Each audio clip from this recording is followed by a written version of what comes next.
We individuals from over 180 nations. We speak over 125 languages here at Elmhurst Hospital, and we're just so pleased to be able to host today's panel and conversation about how we can all come together and work together as one community. So now it's my great honor to pass the mic to Congresswoman Meng.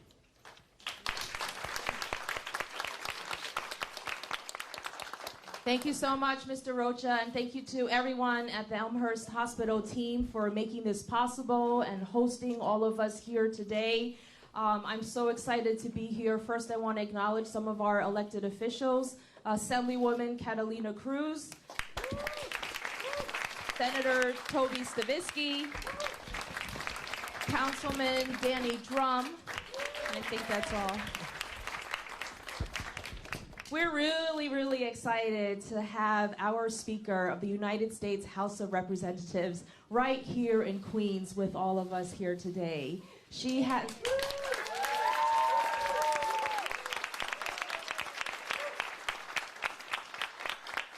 I know everyone gets to see her a lot on TV and in the media and social media. I'm really privileged to be able to witness firsthand the tremendous leadership that she is showing in Congress. Every single day, she is always reminding our caucus and Congress to speak up, to stand up, and to fight for the most vulnerable amongst us here in our communities, especially in Queens.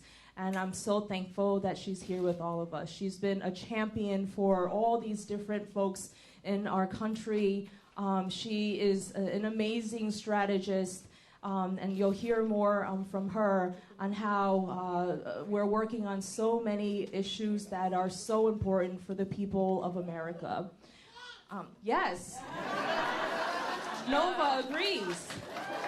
Nova Kim Vasquez.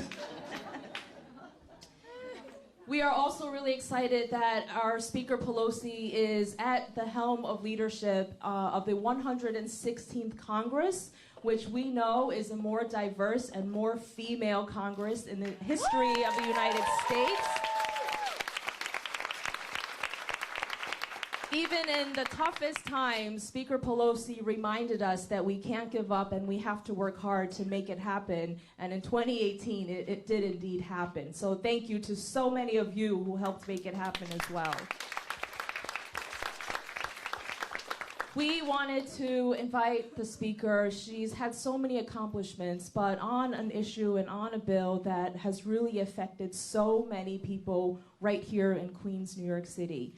Just a few weeks ago, under her leadership, Congress was able to pass a Dream and Promise Act, which will help tens of thousands of Dreamers and TPS recipients right here in Queens and New York City. So we wanted to be here primarily to celebrate, but also to make sure that we are hearing directly from our leadership what we can do and what the best strategy is to push it forward, to pass it in the Senate, and to ultimately get it signed into law. So thank you, everyone, for being here today. Before we begin, I wanted to acknowledge some of our amazing panelists here today. Many of you know these folks, and you know their leadership and their members. Every day they are working in our communities, motivating people and reminding legislators at all levels of government what our top priorities are. We have Steve Choi, Executive Director of New York Immigration Coalition. Habitra from Adhikar. And Natalia, Co-Director of Organizing at Make the Road, New York. So thank you once again, everyone, for being here. As we begin, I wanted to address one of our first questions to our speaker. And again, Speaker, thank you so much for taking the time to be here with us in Queens. We've all been hearing in the last few days, the last few hours, about Friday's news reports of potential ICE raids at several major cities, including New York City, that have caused tremendous panic amongst members of our immigrant communities and families. Several organizations, including Adhikar and NYIC, worked over the weekend to gather resources to help people in the event that these raids occur. Thank you, Speaker Pelosi, in case you didn't see, for issuing a statement and for calling on the president to, and I quote, "Stop this brutal action which will tear families apart and inject terror in our communities." Could you please talk about this issue, Speaker, and maybe elaborate on your statement? Thank you very much, Congresswoman Meng. And before I respond to that, I want to thank you for your great leadership on behalf of the beautiful diversity of your district and of our country. And we join you in thanking Israel Rocha for the hospitality of Elmhurst and all who made this gathering possible today. It's wonderful to be here with members of the official family of New York. Thank you for your leadership and all that you all are doing. And to be with Steve again, and Petra and Natalia, thank you for all that you are doing to help our newcomers in our country. And again, thank all of you in Queens. It's wonderful to be back in Queens always, for sending Grace Meng to the Congress of the United States. Yes. She is representative of her district, of her community, the first and only Asian American to represent New York in the Congress of the United States, a pioneer, a representative of her generation, a young woman with those beautiful boys, little boys, showing moms that they can have a seat at the table, in fact, at the table of the Appropriations Committee, which is a very coveted position in the Congress. She also takes responsibility for holding Congress to a high standard as a member of the Ethics Committee. So for these and other reasons, I want you to know how respected she is in the Congress.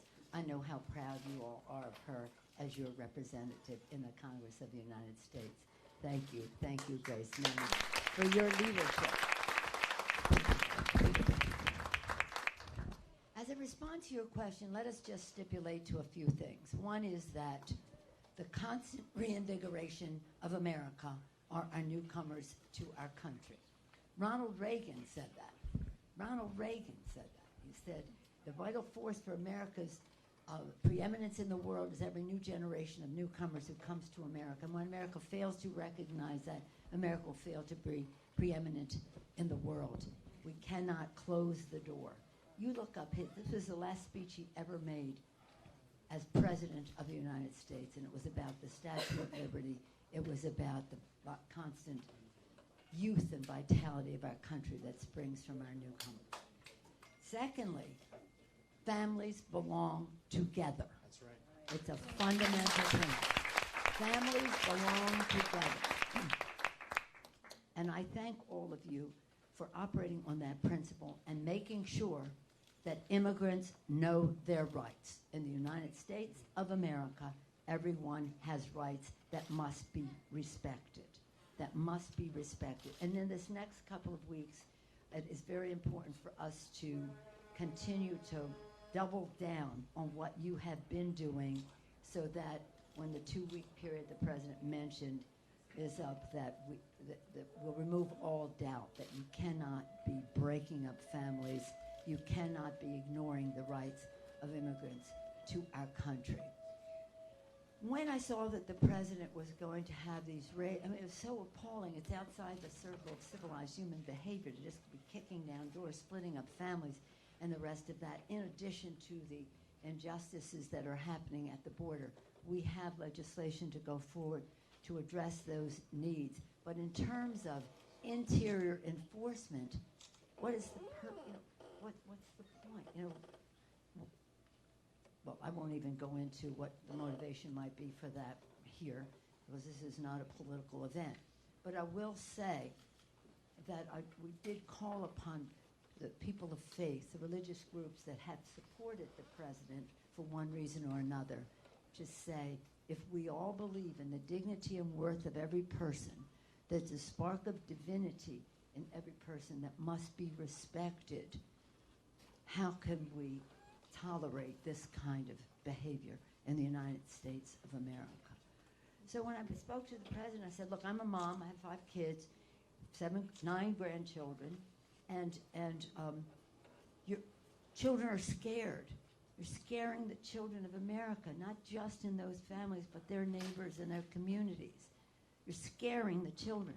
And I do think that some of the faith-based groups did weigh in with the president. I hope so. And now we have to continue to keep that pressure on to remove all doubt that we, in our country, respect people for their dignity and worth, their spark of divinity, respect them for their rights, being in the United States of America, and recognizing that families belong together. So, and that is really kind of what happened. He didn't say what he was going to do, but the president said, I'll let you know, I'll let you know. Went into, well, people broke the law. It is a violation of status is not a reason for deportation. That's just not so. If you have some case you want to make about somebody who's been accused, and maybe, I mean, being accused doesn't mean you're guilty, but nonetheless, if you have some people are guilty that you want to make a case against, that has nothing to do with violation of status, because then we're talking about over 10 million people who may be subjected to this treatment, and what we need there is comprehensive immigration reform with a path to citizenship. That is what we must be working on together. And in terms of what he said in his statement, well, we want to revisit or address the asylum and refugee law, I quote the evangelical community who testified to us that the U.S. policy, the voice of the future, is that a beautiful sound? Sweet. The evangelical community, which are big supporters of the president, they came and they testified to us that the United States Refugee Resettlement Program is the crown jewel of American humanitarianism. So when we talk about, and we'll talk some more about the DREAM Act and TPS and DED, and that's not necessarily the refugee and asylum program, but nonetheless how we welcome people to our country as the constant reinvigoration of America.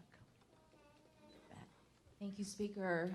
As we talk about ensuring that families stay together and families belong together, we know that our community leaders, advocates have been working on the DREAM Bill, on the Promise Act for many, many years, way before I even got to Congress. If I could ask you guys, you know, there is some Republican support for this bill too and this issue. When you're talking to folks who might not immediately be convinced, what are some of the economic benefits? What are some of the talking points that we can all, you know, learn and use when we're talking to people and trying to convince them? So, good morning, and thank you, Congresswoman Meng, for putting this together. And of course, I'm honored to be here with the Speaker of the House, Nancy Pelosi. Yes. Nancy, even though you're from California, we still love you here in New York. So.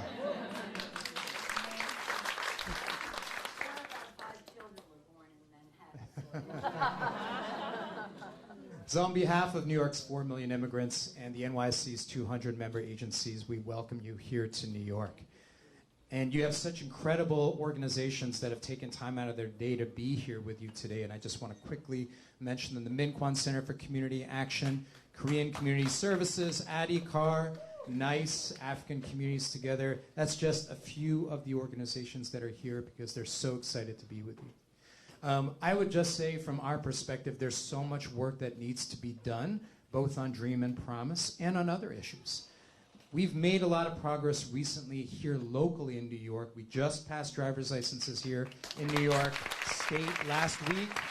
Catalina Cruz, Toby Ann Stavisky were key, and we protected immigrants here in New York City, and Councilmember Drum was critical there. But on the federal level, the DREAM and Promise Act, I was there with you a couple months ago to announce the launch of our Dream to Promise campaign, by which we were going to get every single member of the New York delegation. And I'm proud to say we got all 27 Democratic representatives on board signing on to the legislation, which I think was an incredible accomplishment.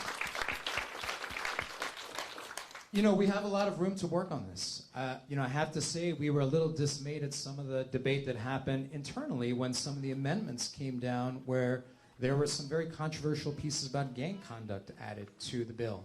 And being here in New York, we've seen how destructive some of those kinds of allegations can be, particularly in a place like Long Island, where essentially everybody is going to get labeled an MS-13 member, and that causes a real problem, and there's a real polarization that happens as a result. So, Grace, I think your question is absolutely correct. We do need to make the case out there that this is not just a Democratic issue. This is an issue for everybody. There should be Republicans on board. There used to be Republicans on board with the DREAM Act, and we need to be able to make this case that Speaker Pelosi, you mentioned earlier, this is about the future of America, and this is about the past of America. We need to say, we need to make the economic case for this particular bill, and I think the economic case is, it's case closed. We all know what kinds of benefits it's going to do for our economy, how much brain power it's going to add to our economy, but we also need to really make the moral case. And we need to make the moral case both to the folks who are on our side, but also to the Republicans as well, and figure out how to make sure that they are also going to get on board, because this is just the harbinger of a debate we're going to have around comprehensive immigration reform when that gets on the table as well. So we're proud to be working with you on the Dream and Promise campaign. We threw down on that. We're looking forward to working with Representative Meng on some immigrant integration legislation later this year, and we have our work cut out in front of us. Great. They say that Republicans across the country support the DREAM Act. It's overwhelming, and independents, Republicans across the country, the Dreamers have had such an impression on our country, and TPS is the only fair thing to do in DED as well. So it's just the Republicans in Congress that we have to get to, but it is, this is something that has broad support across. I think one of the things, my name is Pavitra, I'm with Adhikar. Adhikar is a Nepali-speaking, we work for the Nepali-speaking community. We're a workers' center, we work on workers' rights, immigrant rights, healthcare, and language justice. And I think for us, it's been a really important piece that in the highlight for DREAM and TPS, there's been a lot of focus on those with privilege and those that are Rhodes Scholars, and I think that's important. But as a workers' center, we know that the backbone of our economy is on a lot of workers. And when we talked about TPS, we really wanted to make it about the workers here in New York City and across the country. So for us, that's domestic workers, caregivers, nail salon workers, taxi drivers, Uber drivers. And without that economy, with a majority of immigrants probably running that economy, it would probably cause chaos, right? If we got rid of all the caregivers around the country, it would cause chaos. We went to Representative King and really pushed him to support the DREAM and Promise Act. Talked about TPS, DED. I think he was mostly behind us. He's actually been supportive of Nepal in terms of our TPS renewal campaign, but there were just some pieces that we couldn't push him on, and it really did become an issue of party line in the end, and we couldn't push him past that party line. But we hope as we move on to the Senate and continue to push this forward that people are willing to cross that party line, because we've said, and we work with people all around the country, though we're based in New York City, that we have TPS holders and DED holders in every single district. They are the restaurant workers that serve you food. They are the people that drive you to places. So we have to remember the essential pieces of our economy, which are the workers. Yes.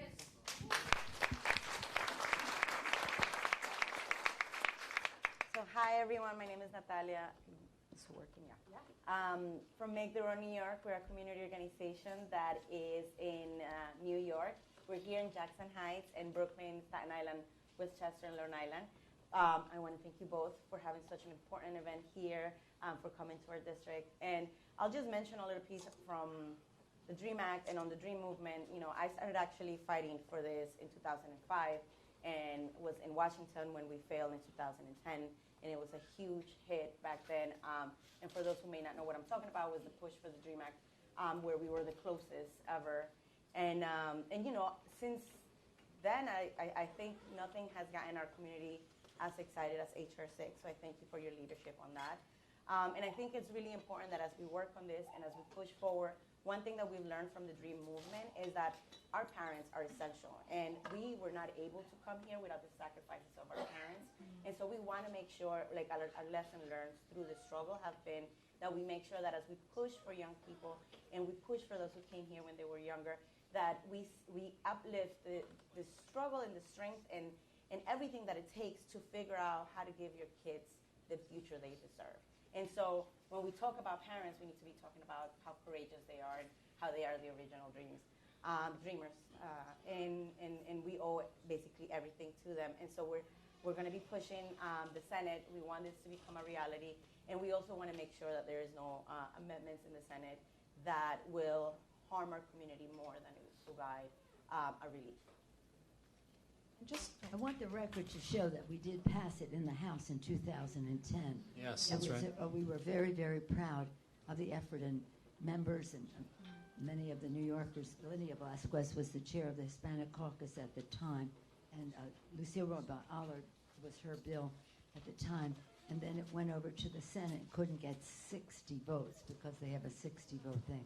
But my view is public opinion will change that this time because many more people are aware of the Dreamers and that we have to get it passed. So thank you for all of your work, Natalia, in that regard, as well as all of you. Thank you. And as we piggyback off getting the Senate to take action, we have in the audience some of our most amazing and dedicated community leaders and activists. Speaker Pelosi can't say this, but this is the best district in the country. And so, Speaker, how can the everyday person, how can we sway even more public sentiment? How can we persuade the Senate this time to take action? Do you have any tips or ideas or suggestions? Well, with all the compliments in the world to your district, as representing San Francisco, I always say when I'm home, the beauty is in the mix. The diversity is what we are all about, and it's a blessing. And I sometimes feel sad for some of our colleagues when I go home and see our beautiful diversity and think, you poor babies, you just go home to the same thing. We go home to the future, the face of America, the future. President Lincoln, I quoted one Republican president, President Reagan, I'll quote another Republican president, Abraham Lincoln. He said, public sentiment is everything. With it, you can accomplish almost anything. Without it, practically nothing. But for the public sentiment to weigh in, people have to know. So we all have to be agents for people knowing, calling other people in other states. Of course, New York, you're solid with the leader Chuck Schumer. This is a big priority for him, working very hard on it, and Senator Gillibrand as well. But you have to, with your communities, to have this radiate across the country so that people know that the moment is here for the vote and that people are paying attention to it. And the value of it all. I mean, TPS, this is something so important to so many communities, whether it's across the world, communities across the world. TPS is very important to people here. We are blessed with people from all over. Well, I have the numbers. Well, it's no use my reading your numbers. You know, in this room, many people are affected. And then the DED, that is really important for many of our friends in the continent of Africa and other places as well. And then, of course, the Dreamers. The Dreamers, we've been fighting this fight a long time, as you mentioned, Natalia. And they have made us all so proud because of their youth and their service to our country, whether educating or serving in the military or whatever it is. And it is, again, our workforce, as you mentioned, Papitha. It is so important to our country. So we're not saying do this as a favor to them. Do this. This is worth it to you, every American, to you, for us to have the full benefit of the blessing of these newcomers. Some of them, their families, been here a very long time. So again, public sentiment. Beat the drum across America. We must pass this legislation. We might, 2 days ago was the anniversary of President Obama passing DACA, and that was very important. Now we have to pass the Fuller Dream Act to address many more people, as well as TPS and DED. But it's know your power. Know your power in this, whether it's the Nepalese community, whatever the community is, spread the word across the country so that they call their senators in order for them to know that people know are watching this vote. Because, again, it's about, excuse me, the greatness of America, in addition to the greatness of the individuals who will be affected by it. Thank you, Speaker. I wanted to ask Steve, Pavitra, and Natalia. We were super excited to watch HR 6 pass the House. However, there is still obviously legislatively a ways to go. What can we tell our immigrant community? There might be confusion on what their next steps are. Do they continue to renew their status? What should they and what shouldn't they do? Yeah, go ahead. Yeah, so very good question. I'll cover DACA / DREAM. I think when it comes to DACA, the first thing that I always tell people is, yes, renew it as soon as possible. If you're within 6 months to 8 months, I would still say go and see if you can send in the renewal now. There's actually an announcement that's supposed to come out this week from the Supreme Court around the census, and depending on what the arguments are of that announcement will have implications for DACA and for DACA within the Supreme Court and whether they see it or not. And whether they will be asking the local judges to rethink their answers based on what comes out of the census. So there's a lot of moving pieces. And, DACA, thankfully, thanks to litigation, is still a program in place and it has to be renewed every 2 years. So please renew it ASAP. And then, we're going to continue to push. And in the DREAM Act within HR 6, it's really important because it finally provides a permanent solution. DACA is temporary. Every 2 years you have to apply for it. Finally, with the DREAM Act, folks will actually be able to see a green card, which then after having a period of time here, will be able to adjust their status to citizens. And that's really important because we want to be able to have our community have a say and vote. And, hopefully in the future, be sitting in Congress with all of you. So that's our message.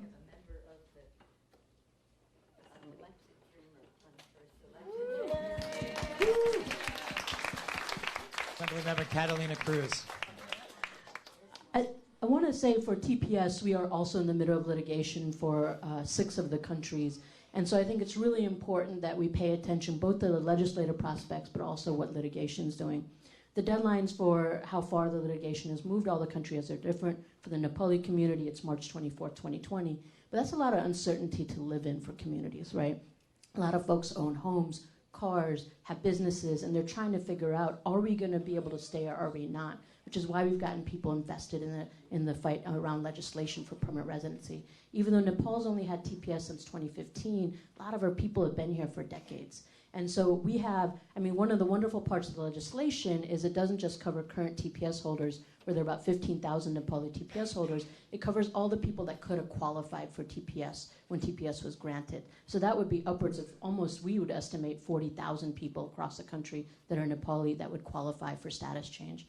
So that's important. So we're really trying to keep the momentum up and people invested in the fight. But as you said, with the litigation, it does protect people now. And folks have to realize that when they don't have to renew their TPS right now and they get their work authorization cards. But what's really important is that we're facing a lot of issues of people calling where the DMV is not accepting the EAD, right? So people are facing struggles. People are getting caught still by ICE because it doesn't trickle down to the actual workforce in ICE or the DMV knowing that that people's ability to stay here is extended. And so I think there needs to be a lot of education within New York State, within the DMV, to say, look, these folks have a right to stay here. And people are challenging that on the individual level because they don't understand what's going on. So for us, it's really important to say, look, you have the right to work. You have the right to drive. Thankfully, they don't necessarily need status in New York anymore because of the Green Light campaign to be able to drive. But I think that there's a lot of awareness. Folks can always call Adhikar to ask questions,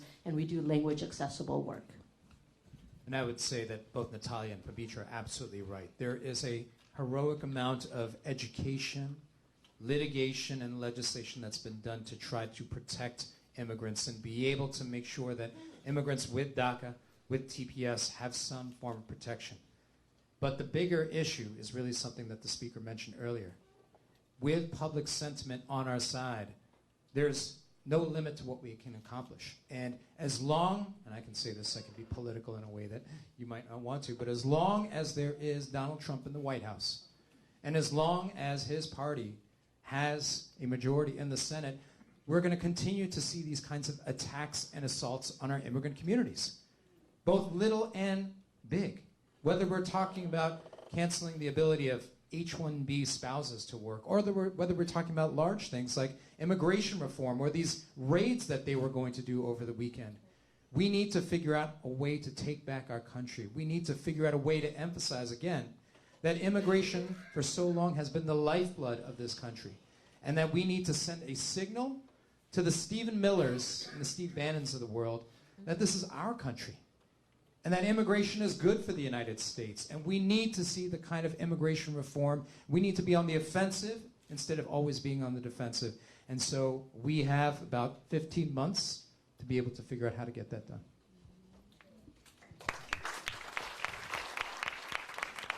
Thank you. I'm so inspired by our panelists as I head to Washington. Thank you for your words and your actions. I just wanted to, before we head into the Q&A section of the program, I just wanted to piggyback off of something that Natalia mentioned about the census.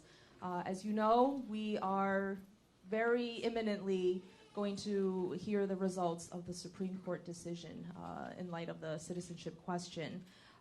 To our speaker, regardless of the outcome of the pending litigation, why is it critical for all of our different communities here in Queens and throughout the country to participate and encourage others around us to be actively counted for the upcoming 2020 census? Thank you very much for that question, and thank you for all that you all are doing. Microphone. Oh, excuse me, I'm sorry. I was taking my cue from Natalia, who had hers.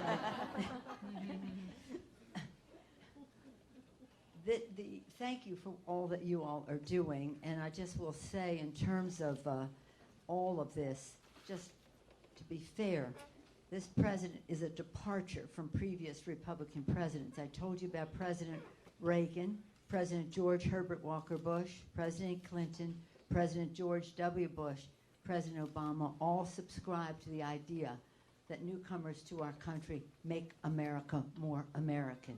With their determination, their courage, their optimism, their commitment to making the future better for future generations. This is a departure, but nonetheless a threat. So in terms of the census, this is vitally important. The census is the DNA. People must sign up. And I know it's discouraging to hear some of the things you hear, that we should be in the court, and as the House of Representatives, the Democrats in the House went and testified in favor of getting rid of the citizenship question because it's not in the Constitution. It doesn't belong in the form to fill out. But the court could go that way. The court is ignoring further information that we can document that it was politically motivated to put that question in there. But we have the Constitution. We have the Congress, we have the court, and the court will see what they do. We have to be prepared for the worst, hope for the best, prepare for the worst. So one of the things that I want to commend, one of many things that I want to commend Congresswoman Meng for is she's on the Appropriations Committee. And right now we're having a fight about the funding for the census. We want more money for the census. There are those on the other side of the aisle who say, oh, most of the people probably sign up online. Oh, really? Well, if they do, but maybe they won't. And it'll probably just take a couple knocks at the door. No, it will take more than a couple knocks at the door. And by the way, it is the organizations that have the confidence of the community who will be doing the outreach on all of this to have to give people the confidence that they must sign up. If you don't sign up, you're not counted. If you're not counted, it affects the services, the funds for services, whatever it happens to be, from the public sector for the community. So while we may be unhappy about the question on there, we have to, and hopefully we'll win that case, but again, I'm not confident. I just don't know, and we'll know soon. But don't give them a victory by not signing up because the citizenship. That is what they are trying to do, is to make people not sign up. You will play right into their hands. The Constitution is very clear. 3 years after the establishment of a country, a census would be taken, and every 10 years after that, the enumeration of the people in our country would be taken. That number will determine representation in Congress for different states, but more importantly, into people's personal lives, are the resources that would be allocated because of numbers. So if you don't sign up, you're not counted. If you're not counted, the community is underserved. And that is a victory for those who do not really believe in governance or meeting the needs of people. I mean, we have a philosophical division in our country about the role of government and meeting the needs of the people, and how we do a budget that allocate, and Congresswoman Meng has been a champion on this, how we allocate our resources. A budget should be a statement of our national values. What's important to us should be what we allocate our resources to. She's an appropriator. Who better than to make those determinations about our values? And one of the fights that we're having right now is to have more funding for the census so that more resources are available. But please, please, I beseech you, I pray that you will sign up, and that you will tell other people we must sign up. Don't give them the victory that this, for political purposes, they put on that ballot. And the court is ignoring the further information that's unfortunate, but let's see what they decide. But thank you, Grace Meng, for your fight that you're making for more funding for the census and all that goes with it in terms of meeting the needs of the American people. And our last question, I wanted to ask our panelists, what is your organization and partnership and coalition doing to ensure that we are able to have the resources and able to implement the counting of the census? So first, I want to take the opportunity to recognize Congresswoman Meng. There's not often too many times where C-SPAN TV is must-see TV, but it was when Grace Meng put Wilbur Ross on the stand and asked him on record whether he had any conversation with the White House about the census, the citizenship question.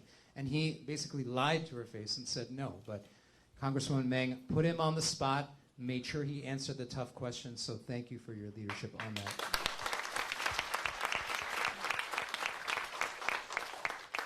Look, we know what the census means for New York State. We know what's at stake.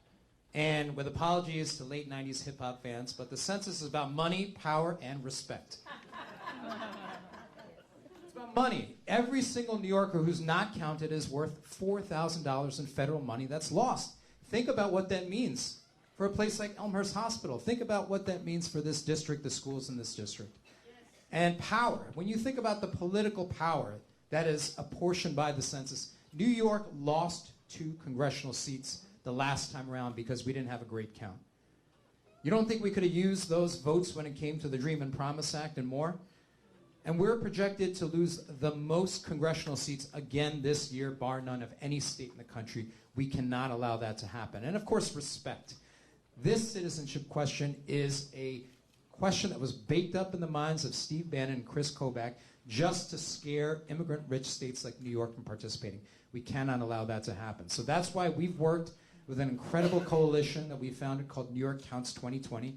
We got some great partners in the audience, the YMCA, Partnership New York City, Association for Better New York, that have joined together because we need to send a message, and that is we are united. We're going to stand up. We will be counted, all of New York, whether we're talking about labor, business, community groups, local and state elected officials. We need to be out there in a way that we've never done before. Trump is throwing some obstacles at us. He's trying to throw some barriers to prevent us from getting the money, power, and respect that we deserve. And we need to be able to jump over those barriers. We need to be in concert, united, with a front that New Yorkers are not going to take this, and New Yorkers are going to win this. I want to add something because we've been fighting really hard. Nepali people have never been counted in the census as Nepali individuals.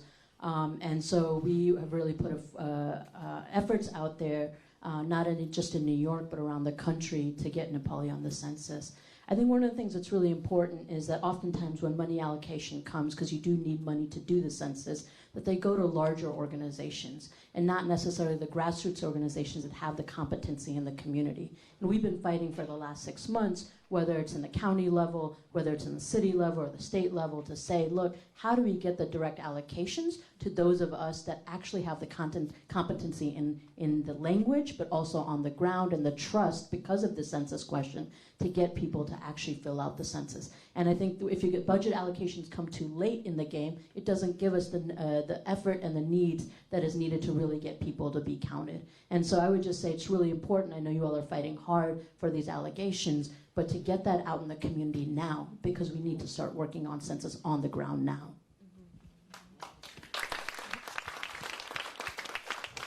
I think the only thing I'll add is we're part of the group of folks who put forward a lawsuit together with the New York Immigration Coalition, Casa de Maryland, and Make Their Own New York. So we're hoping that's one of the cases being seen by the Supreme Court, that will come through and they will say that the way that they added the question, which is our argument, was not following procedure, and that will basically save us.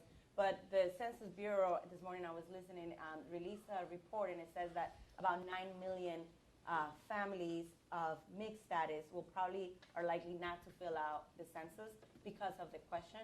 There's other groups who say that perhaps the damage is already done.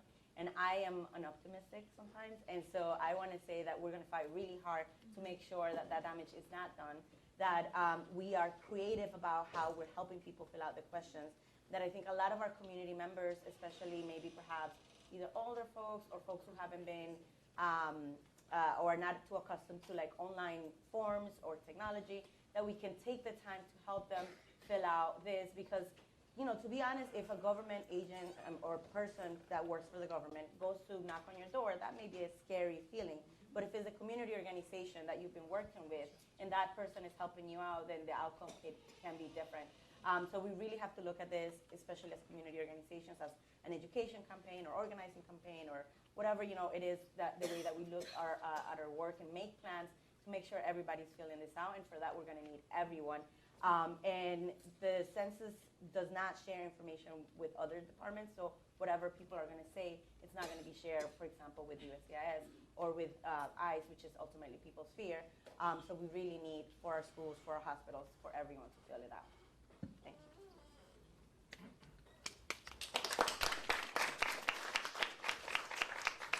You have to make it a joyous occasion. We're here to be counted. We're here to be counted. And that is the best offense and defense against anything they're putting out there, because they don't want to allocate resources. This gives them the excuse they need. They'd rather give tax breaks to the richest people in the country than invest in the education of our children.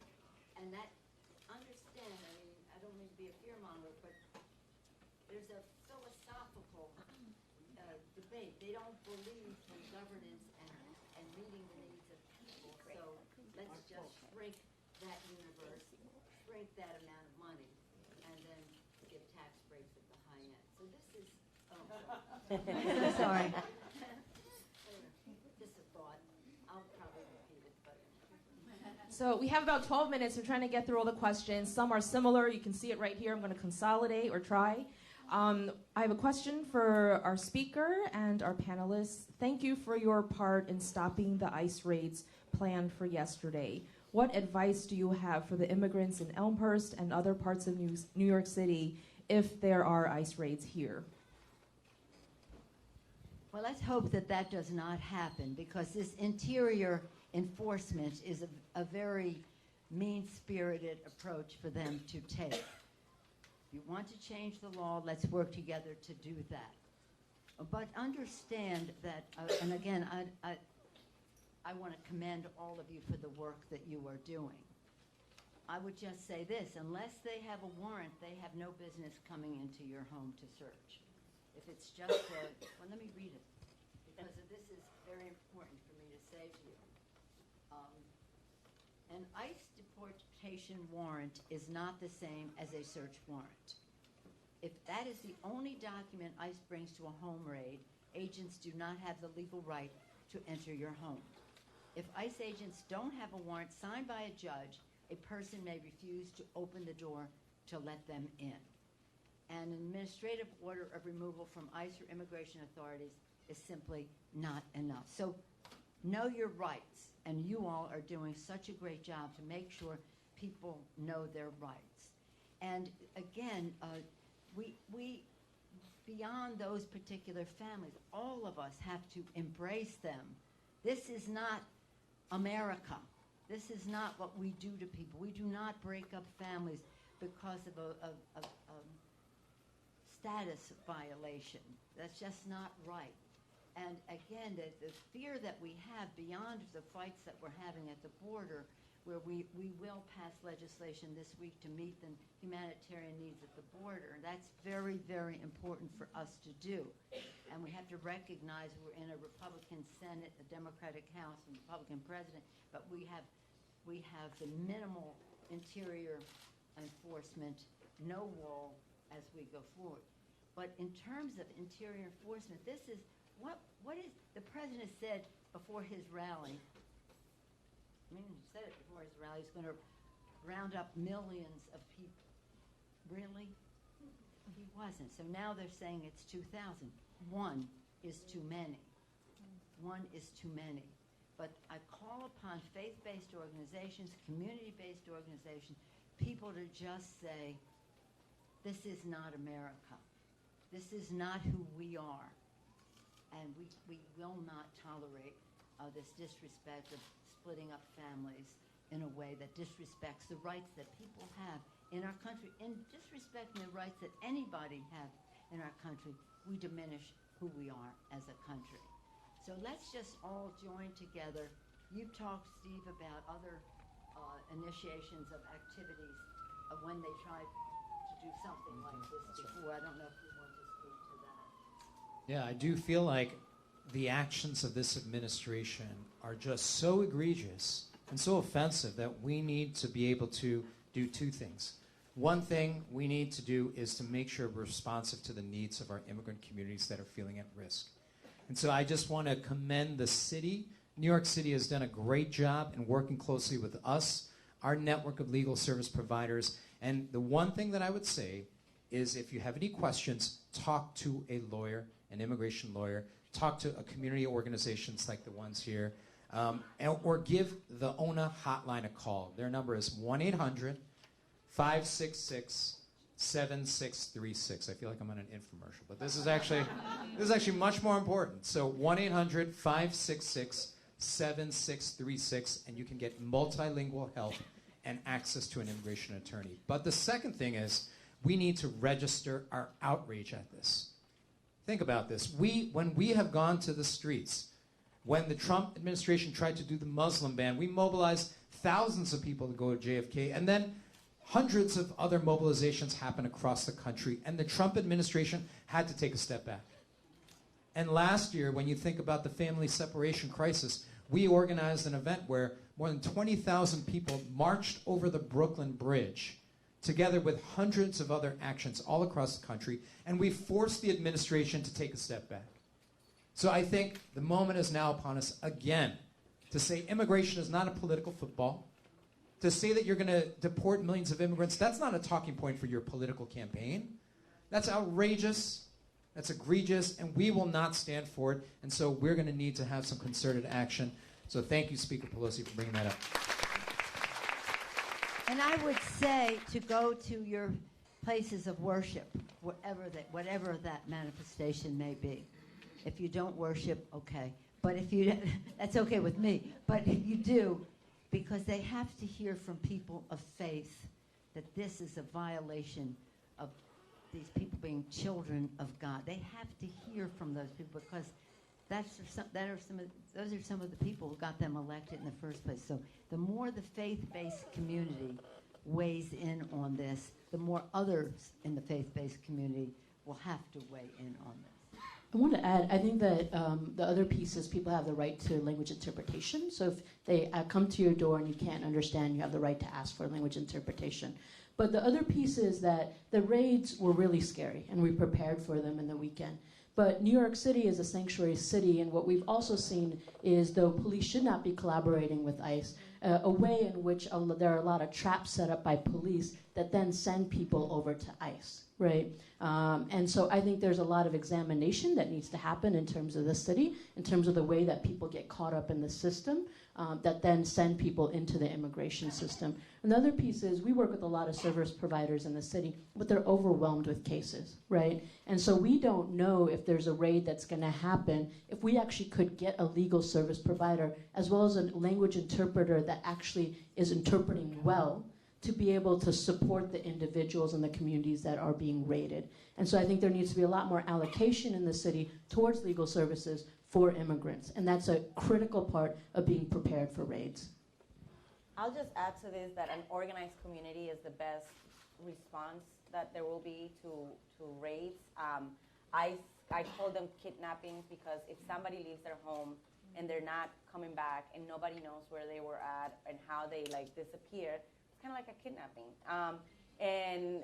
And so the best way is for you to know your neighbors, to have text threads with your neighbors, to the extent that you can, have a community meeting in your own home and invite the neighbors that you know, and trust the people that you see every day in the mornings. Hopefully you're able to see your neighbors in the mornings and your neighbors at night, and at the very least you can say hey, this is weird activity. ICE uses coercion and tactics of force.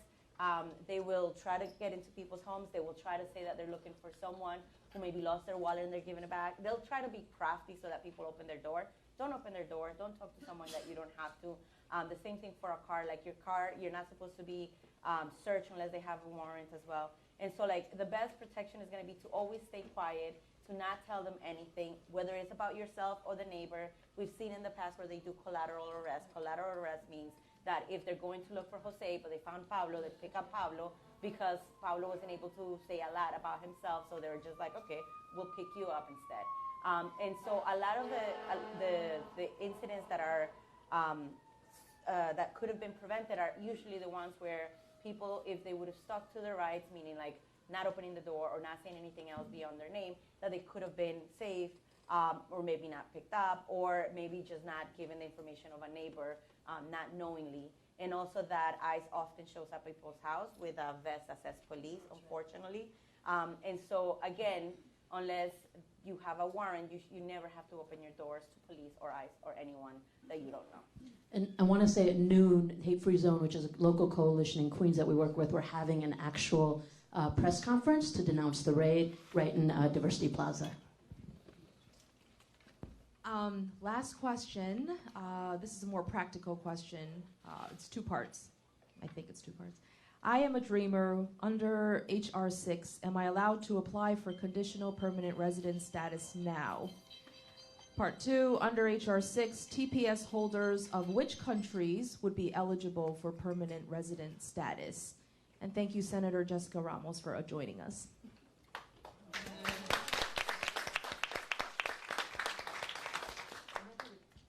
I'm happy to take that on first. So H.R. 6 is not passed and is not law in both this. It's passed in the House, has not passed the Senate, and the President certainly has not signed it yet. So it is not law. So what we're encouraging everybody to do is say, the end is not here. We are really just beginning. And especially for TPS and DED, where we are able to get this issue to the forefront within a year and a half, I think that we have a lot of work to do. We're asking our community members to join us and continue to educate the Senate, especially Senator Schumer, who does have power to move this issue in the Senate.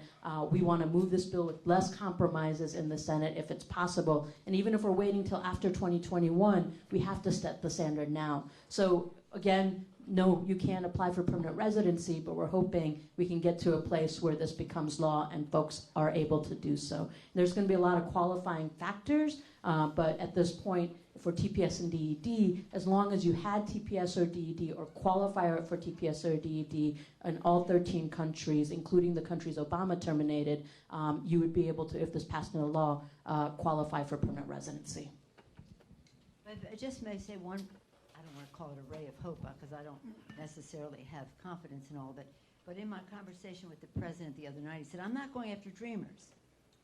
I said, well, I understand that, but some people are in mixed households, and dreamer could be in the home, a child could be born in the U.S., spouse could be American citizen, somebody in overstayed a visa could be there, and a dreamer can be there. So you're affecting dreamers, even if you're not going after a dreamer. So, but I was at least pleased that he recognized that we have this dream act and that we want it to be signed. Did you talk about the countries for TPS? Was that part of the question?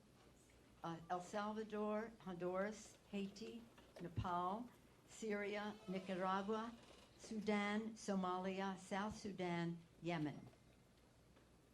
Those are the countries. And then the DED are mostly Liberia and teachers. And then, of course, dreamers, across the world. Well, thank you, everyone, for taking the time out of your busy schedules. Thank you to Speaker Pelosi, to our amazing panelists.